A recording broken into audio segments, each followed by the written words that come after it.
కానీ మీరు మాత్రం ఎంతోసేపటి నుంచి మంటుటి ఎండను సైతం లెక్క చేయకుండా రాజశేఖర రెడ్డి బిడ్డ వస్తుంది, రాజశేఖర రెడ్డి బిడ్డను చూడాలి, వినాలి అని ఇంత ఉత్సాహంగా వచ్చారు. ప్రతి అన్నకు, ప్రతి తమ్ముడికి, ప్రతి అయ్యకు, ప్రతి అమ్మకు, ప్రతి చెల్లికి, ప్రతి అక్కకు మీ రాజశేఖర రెడ్డి బిడ్డ, మీ వైఎస్ షర్మిలారెడ్డి శిరస్సు వంచి చేతులు జోడించి మనస్ఫూర్తిగా నమస్కరించుకుంటోంది.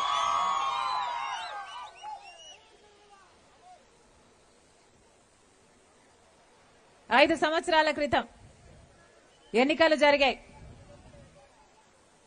ఆ ఎన్నికల్లో వైసీపీ పార్టీ తరఫున జగన్మోహన్ రెడ్డి గారు ముఖ్యమంత్రి అయ్యారు. ముఖ్యమంత్రి అయిన జగన్మోహన్ రెడ్డి గారు రాజశేఖర రెడ్డి గారి కొడుకు. అలాంటిది రాజశేఖర రెడ్డి గారు కొడుకు, రాజశేఖర రెడ్డి గారి వారసుడిగా రాజశేఖర రెడ్డి గారి ఆశయాలను నిలబెడతారని నాతో పాటి కోట్ల మంది ప్రజలు నమ్మారు, మీరు నమ్మారు. కానీ ఒకసారి ఈరోజు మళ్లీ ఎన్నికలు వచ్చిన సందర్భంలో ఒకసారి నిజంగానే మీరు ఓట్లేసిన జగన్మోహన్ రెడ్డి గారు, మీరు మంచి మనసుతో ఆశీర్వదించిన జగన్మోహన్ రెడ్డి గారు ఈరోజు నిజంగానే రాజశేఖర రెడ్డి గారి ఆశయాలను నిలబెడుతున్నాడా, కాపాడుతున్నాడా ఆలోచించాల్సిన సమయం వచ్చింది. ఎందుకంటే మీరేసే ఓటు పైనే మీ భవిష్యత్తు, మీ బిడ్డల భవిష్యత్తు ఆధారపడింది. కాబట్టి రాజశేఖర రెడ్డి గారి ఆశయాల నిలబెట్టేవాడే అయితే జగన్మోహన్ రెడ్డి గారు మళ్లీ ఓట్లేయండి.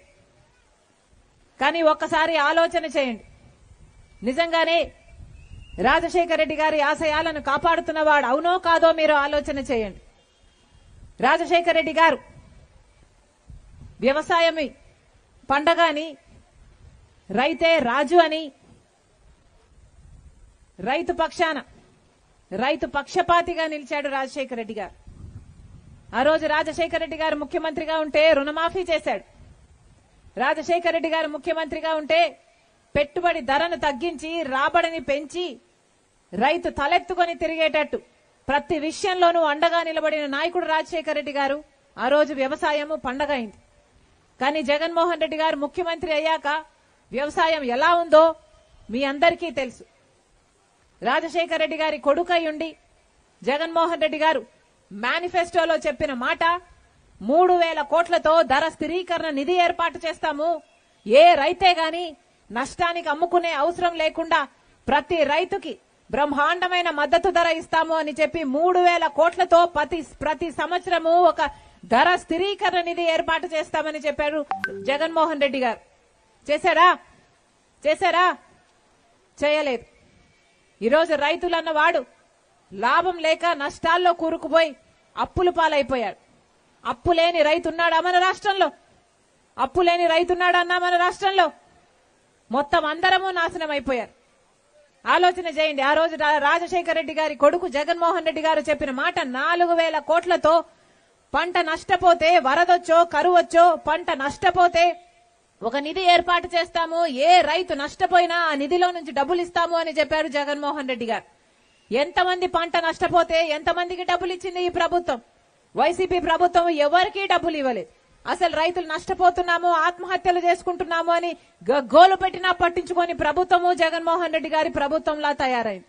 రాజశేఖర రెడ్డి గారు ఉన్నప్పుడు ఇన్పుట్ సబ్సిడీ ఉండే, ఎరువుల మీద సబ్సిడీ ఉండే, డ్రిప్పుల మీద సబ్సిడీ ఉండే, యంత్రాల మీద సబ్సిడీ ఉండే. ఇప్పుడు ఏదైనా ఉన్నాయా అంటే కనీసం డ్రిప్ వేసుకోవడానికి కూడా ప్రభుత్వం సహాయం చేయటం లేదు. అంటే ఇది రైతుల ప్రభుత్వము అని ఎలా అనుకోవాలి? ఒక రైతులే కాదు, మొత్తం అందరినీ మోసం చేసింది వైసీపీ ప్రభుత్వం. ఆలోచన చేయండి. మాట మీద నిలబడేవాడు రాజశేఖర రెడ్డి గారు. కానీ జగన్మోహన్ రెడ్డి గారు ఎన్ని మాటలు ఇచ్చారు. మేనిఫెస్టోలో పూర్తి మద్యపాన నిషేధం అన్నాడు.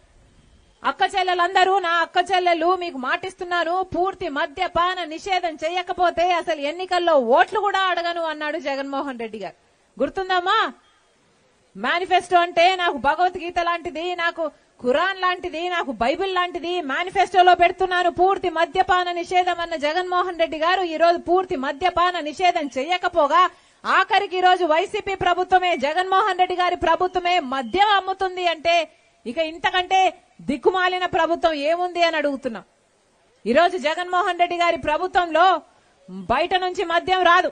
వీళ్ళు ఏం తయారు చేస్తే అదే కొనుక్కోవాలి, ఎంత కమ్ముతే అంతకే కొనుక్కోవాలి. తీరా మంచిది ఇస్తున్నారా అంటే ఏది మంచిది లేదు. మన రాష్ట్రంలో 25% మంది ఎక్కువ గుండె చెడిపోయి లివర్ చెడిపోయి మద్యం తాగడం వల్ల చనిపోతున్న వారు మిగతా రాష్ట్రాల్లో పోలిస్తే మన రాష్ట్రంలో ఎక్కువ. అంత నాసి రకం మద్యం అమ్ముతుంది ఆంధ్రప్రదేశ్ ప్రభుత్వం. ఏమమ్ముతుంది? ఒక్కటైనా పనికొచ్చేది ఉందా అంటే ఏదో చెప్తున్నారు. అమ్మా భూమ్ భూమ్ అని అమ్ముతున్నారు. ఇంకేంటి క్యాపిటల్ అట, స్పెషల్ స్టేటస్ అట, డిఎస్సి అట. అయ్యా జగన్మోహన్ రెడ్డి గారు వాగ్దానాలన్నీ ఎక్కడ నిలబెట్టుకున్నారయ్యా అంటే ఎక్కడ? అన్ని మద్యం షాపులో నిలబెట్టుకున్నారు. ఇదేనా రాజశేఖర రెడ్డి గారి ఆశయాలను నిలబెట్టడం అంటే? ఇదేనా? ఎక్కడా లేదు ప్రపంచంలో, మన రాష్ట్రంలోనే ఉంది. ఎక్కడ డిజిటల్ పేమెంట్స్ లేకుండానే మద్యం అమ్మేది, ఓన్లీ క్యాష్ అట, మన రాష్ట్రంలోనే ఉంది. అంటే ఎంత అమ్ముతున్నారు, ఎంతకు అమ్ముతున్నారు అసలు లెక్కలే లేవు. స్టేట్ ట్యాక్స్ ఏమిటి, సెంట్రల్ ట్యాక్స్ ఏమిటి, ఎక్సైజ్ డ్యూటీలు ఏమిటి, కడుతున్నారా లేదా ఎవరు ఒక ఆడిట్ చేసే వాళ్లే లేరు. ఇదేనా రాజశేఖర రెడ్డి గారి ఆశయాలను నిలబెట్టడం అంటే? ఇంతమంది బిడ్డలు ఉన్నారు, బిడ్డలకు ఉద్యోగాలు వస్తున్నాయా అంటే రాజశేఖర రెడ్డి గారు ఉన్నప్పుడు ఎంత అద్భుతంగా రాజశేఖర రెడ్డి గారు ఏమనేవారు? మీరు డాక్టర్ అవుతారా, మీరు ఇంజనీర్ అవుతారా, మీరు ఎంబీఏ చేస్తారా, మీరు ఎంసీఏ చేస్తారా, మీరు ఏది కావాలంటే అది చదువుకోండి, ప్రభుత్వమే ఉచితంగా చదివిస్తుంది అని చెప్పాడు రాజశేఖర రెడ్డి గారు. ఉందా ఇప్పుడు ఫీజు రీంబర్స్మెంట్? ఇప్పుడు ఫీజు రీంబర్స్మెంట్ లేదు కదా. కనీసం బిడ్డలు కూలీ నాలి చేసి కన్న తల్లిదండ్రులే అప్పు సొప్పు చేసి పిల్లల్ని చదివించినా కూడా ఉద్యోగాలు రావటం లేదు. ఏం చెప్పాడు జగన్మోహన్ రెడ్డి గారు?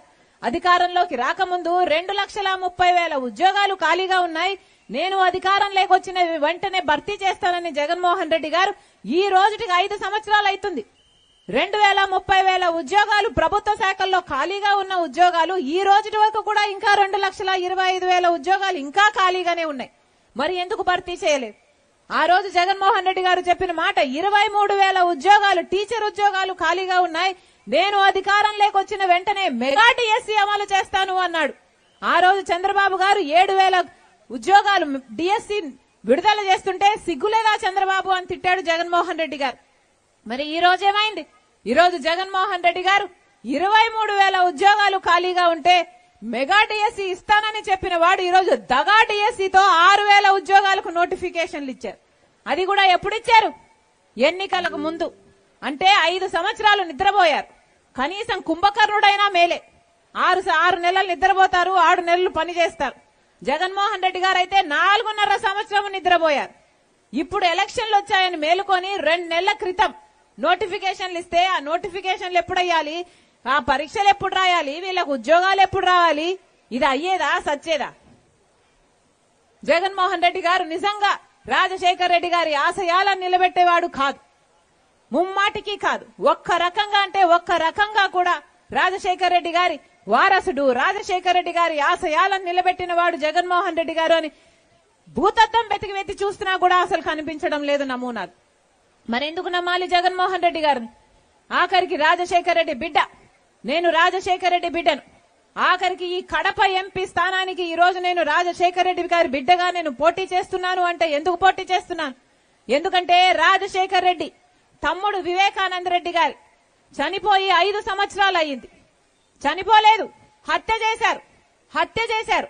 గొడ్డలితో నరికి మరి క్రూరంగా హత్య చేస్తే వివేకానంద రెడ్డి గారి హత్యలో అవినాష్ రెడ్డికి, భాస్కర్ రెడ్డికి భాగం ఉంది అని సిబిఐ చెప్తుంటే, అక్యూజ్డ్ గా నిందితులుగా వాళ్ళను చూపిస్తుంటే అయినా కూడా ఈరోజు జగన్మోహన్ రెడ్డి గారు మళ్లీ వాళ్ళకే టికెట్ ఇచ్చారు. మరి ఇదేమనాలి? అహంకారం కాకపోతే ఇది ఏమనాలి? 5 సంవత్సరాలుగా న్యాయం జరగాలి అని వివేకానంద రెడ్డి బిడ్డ కోర్టు తిరుగుతూనే ఉంది, గడప తట్టుతూనే ఉంది. ఏ తలుపు తట్టినా ఎవరిని అడిగినా నాకు న్యాయం చేయండి అని అడగని చోటు లేదు, అరగని వారు లేరు. కానీ ఈ రోజు వరకు కూడా న్యాయం జరగలేదు. ఎందుకంటే జగన్మోహన్ రెడ్డి గారు తన అధికారాన్ని అడ్డు వేసి అవినాష్ రెడ్డిని కాపాడుతున్నాడు కాబట్టి.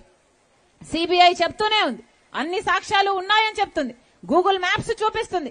హత్య చేసిన వాళ్ళు, హత్య చేయించిన వాళ్ళు ఒకే ప్రదేశంలో ఉన్నారు, ఇవిగో సాక్ష్యాలు అని సిబిఐ చెప్తుంది. కాల్ రికార్డ్స్ చూపిస్తుంది. హత్య చేసిన వాళ్ళు, చేపించిన వాళ్ళు మాట్లాడుకున్నారు అని రుజువులు చూపిస్తుంది. అలాగే లావాదేవీలు, హత్య చేసిన వాళ్ళు అడ్వాన్స్ తీసుకున్నారు, హత్య చేపించిన వాళ్ళు డబ్బులు ఇచ్చారు అని సాక్ష్యాలు బయటపెట్టింది సిబిఐ. ఇన్ని సాక్ష్యాలు ఉండి కూడా ఈరోజు అవినాష్ రెడ్డి అనేవాడు ఇంకా బయటే తిరుగుతున్నాడు యథేచ్ఛగా. జగన్మోహన్ రెడ్డి గారు 5 సంవత్సరాలుగా అవినాష్ రెడ్డి హంతకుడని తెలిసి కూడా కాపాడుతూ వచ్చాడు. ఇది అన్యాయం కాకపోతే ఇంకేమిటి?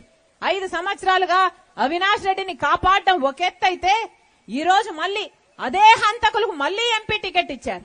అంటే మళ్ళీ హంతకులు చేసిన వాళ్ళే, హత్య చేసిన వాళ్ళే, హత్య చేపించిన వాళ్ళే మళ్ళీ ఎంపీలు కావాలి, మళ్ళీ వాళ్ళకే అధికారం ఇవ్వాలి, మళ్ళీ వాళ్ళు తప్పించుకుని తిరగాలి, ఇలాంటి వాళ్ళే మళ్ళీ చట్టసభలకు వెళ్లాలి. ఇదేనా జగన్మోహన్ రెడ్డి గారు చెప్పదలుచుకున్నది? ఇది ఎక్కడి న్యాయం అని అడుగుతున్నాం. అందుకే ఈరోజు రాజశేఖర రెడ్డి గారి బిడ్డ ధైర్యం చేసి నిలబడింది అంటే ఎందుకంటే హంతకులు మళ్ళీ గెలవకూడదు కాబట్టి, హంతకులు చట్టసభలకు వెళ్లకూడదు కాబట్టి. అందుకే చెప్తున్నాం, రాజశేఖర రెడ్డి బిడ్డగా మీరు ఆశీర్వదించండి, న్యాయాన్ని మీరు గెలిపించండి.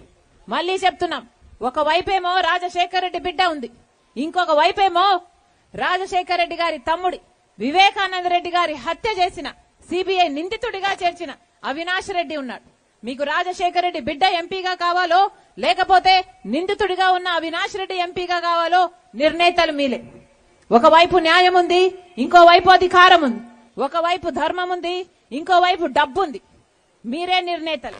ఎవరికి న్యాయం చేస్తారో, వివేకానంద రెడ్డి గారి ఆత్మకు మీరు శాంతి కలిగిస్తారో లేదో నిర్ణేతలు మీరే. కానీ నేను రాజశేఖర రెడ్డి గారి బిడ్డగా చెప్తున్నా, రాజశేఖర రెడ్డి బిడ్డను నేను. నా గుండెలో నిజాయితీ ఉంది, మీకు సేవ చేయాలి అన్న తపన ఉంది. మీరు ఆశీర్వదించండి. ఎలాగైతే రాజశేఖర రెడ్డి గారు మీ మధ్య ఉన్నారో, వివేకానంద రెడ్డి గారు మీ మధ్య ఉన్నారో, ఎలాగైతే వాళ్ళు మీకు నమ్మకంగా సేవ చేశారో, రాజశేఖర రెడ్డి గారి బిడ్డగా మీకు మాటిస్తున్నా, రాజశేఖర రెడ్డి బిడ్డ మీ బిడ్డ అవుతుంది, మీ బలం అవుతుంది, మీ బాధ్యతను తన భుజాన వేసుకుంటుంది, మీకు అందుబాటులో ఉంటుంది. రాజశేఖర రెడ్డి బిడ్డ మీకు మాటిస్తుంది. నేను రాజశేఖర రెడ్డి బిడ్డను. పులి కడుపున పులే పుడుతుంది. మనస్ఫూర్తిగా ఆశీర్వదించండి. హస్తం గుర్తు, కాంగ్రెస్ గుర్తు మీద ఓటేయండి. రాజశేఖర రెడ్డి గారిని దీవించినట్టు నన్ను ఆశీర్వదించండి. మీ బిడ్డగా మిగిలిపోతా, మీకు సేవ చేసుకునే భాగ్యం ఇమ్మని మరొకసారి పేరు పేరున మండుటి ఎండను సైతం లెక్క చేయకుండా వచ్చిన ప్రతి అక్కకు, ప్రతి చెల్లికి, ప్రతి అన్నకు, ప్రతి తమ్ముడికి మీ రాజశేఖర రెడ్డి బిడ్డ శిరస్సు వంచి చేతులు జోడించి మనస్ఫూర్తిగా ప్రార్థిస్తుంది. జోహార్ వైఎస్ఆర్, జోహార్ వైఎస్ఆర్.